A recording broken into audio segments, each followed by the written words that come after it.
Alright, so we've got some updated news and clarification in regards to that mysterious Final Fantasy VII 7 campaigns information that was dropped on us the other day by Yoshinori Kitase in that Famitsu interview. We've also got a few extra comments from Kitase from 4Gamer. We've got a quick update in regards to the development status of Final Fantasy XVI, and Tekken 7 has celebrated a rather large milestone. So before we get into the news, if you guys like what you hear and want to keep up with gaming news, feel free to like and subscribe. So starting off with that Famitsu interview where Kitase was asked about his goals for 2023 and he mentioned the 7 campaigns for Final Fantasy VII. That interview was translated by the wonderful Genki, and Genki actually put his noggin to work here and figured out that these 7 campaigns are in fact social media campaigns, which is something that I proposed in my previous video. So far, he has gone to the Japanese Square Enix website and he was able to look at the first 3 official campaigns that we've technically been celebrating this past year, with the first one being the Final Fantasy VII 25th anniversary celebration, which is when we got the trailer and official announcement for Final Fantasy VII Rebirth, as well as the fact that it is in fact going to be a trilogy. Second was Cloud's birthday, and the third, and most recent, was the Crisis Core Final Fantasy VII Reunion campaign, which pretty much started the day the game was revealed all the way until the game released. And I did cover just about every single piece of news that released for Crisis Core Reunion on my channel. So far, those are the 3 campaigns they've announced, and we've still got 4 through 7. So what those 4 through 7 are going to be, it's anyone's guess. Ever Crisis could technically be, considered part of this campaign when that comes out. The build up to Rebirth could be a part of it. It could be a number of things, but thanks again to Genki for translating this information and letting us all know so that we don't walk around expecting a bunch of new Final Fantasy VII games in the works. Now, also from Genki, we have some comments from Yoshinori Kitase in an interview that he recently did with 4Gamer. And in this interview, he says that FF7 Ever Crisis will enter closed beta this summer, which we did cover a couple of weeks ago, and that Final Fantasy VII Rebirth will come after that. The FF7 remake project will continue to stir up more and more excitement, so please look forward to it. So again, I really do think that 7 Rebirth will release in early 2024. As nice as a late 2023 release would be, early 2024 just makes the most sense. It also leaves room for error if they need to delay something or clean up and polish, but I think the time frame of February to the end of March is pretty much when I think Rebirth will release, something mirroring the release schedule for 7 Remake's original release. And also from that 4Gamer article, Kitase goes on to say that the game that impressed him the most in 2022 was God of War Ragnarok, which is really cool. I'm currently working my way through Ragnarok.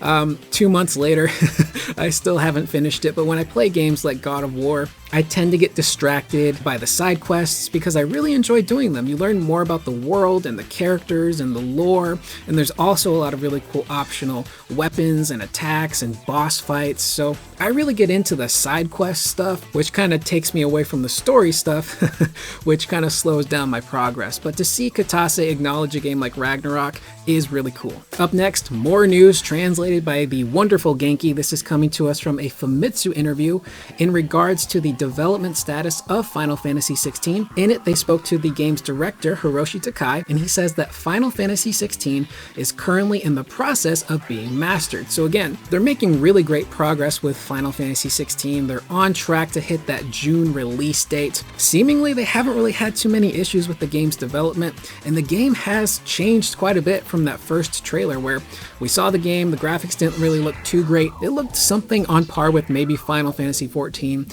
but seeing each new trailer release and seeing how much they've worked on those graphics and the particle effects, the game is shaping up to be something really cool and special. So the fact that it's being mastered means that they are on target to hit that June release date, barring any weird-ass delays that may occur. And in our last bit of news, this is coming to us from Harada himself, Katsuhiro Harada, the man, the myth, the legend, the face of Tekken.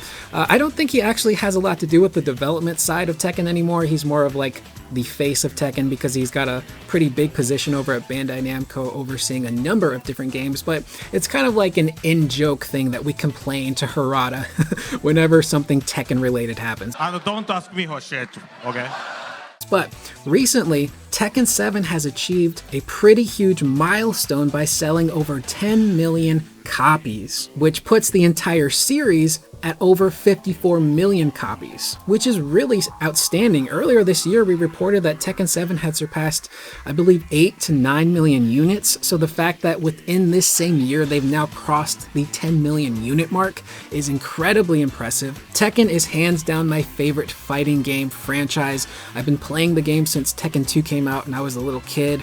I love the characters, I love the world, I love the music, and to see a game like Tekken just get more and more popular over the years to the point where a game like Tekken 7 is selling over 10 million units, and it's cool to see Tekken just become more and more popular and be celebrated by people, and to have people actually interested in what this fighting game is. And here's hoping that Tekken 8 really does improve upon Tekken 7, and hopefully that weird heat system doesn't throw too much of a wrench in the game's mechanics. However, that is pretty much the video. I am Curious Corduroy.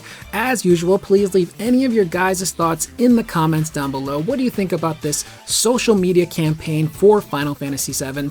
Have you played God of War Ragnarok? Are you as impressed with that game as Kitase is? Are you excited for Final Fantasy XVI? And what do you think of Tekken 7 surpassing 10 million units sold, putting the entire franchise at over 54 million units? Leave those in the comments down below. I will see you guys in the next video. Please remember to always be excellent to one another.